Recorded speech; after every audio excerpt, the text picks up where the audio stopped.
இதுக்கு முன்னாடி பேசியிருப்போம், எல்லாம் செஞ்சிருப்போம்.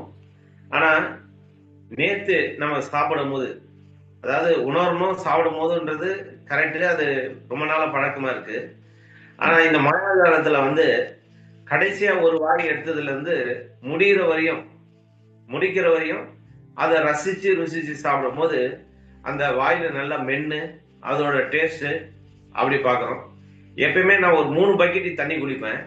நேத்து 1 1/2 பக்கெட் தண்ணி குடிச்சேன். ஏன் கேட்டீங்கன்னா, ஆ, எங் எங்கேயோ யோசனை பண்ணி ஏதோ ஒரு சிந்தனையில தண்ணி ஊத்துவேன் மேல. ஆ. இப்போ வந்து அந்த 1 1/2 பக்கெட்ல மகிழ்ச்சியா, சந்தோஷமா, சுத்தமா குளிச்சேன்னு நெனைக்கிறேன். சிறப்பு, அ சிறப்பு, சிறப்பு. அந்த அருமை. மாரி ஒரு உணர்வு எனக்கு ஏற்பட்டது. சரி, ரொம்ப சரி. சிறப்பாவும் இருக்கு. நேத்தைய பொழுது எனக்கு ஒரு நல்ல பொழுதாவே இருந்துச்சு. அதே உற்சாகத்தோட இன்னைக்கு அ கரெக்ட்டா எழுந்தேன். உற்சாகமா இருக்கேன், சந்தோஷமா இருக்கேன். ஓகே, ஓகே மகிழ்ச்சி, சார். மகிழ்ச்சி. உணவு அற்புதம், அற்புதம்.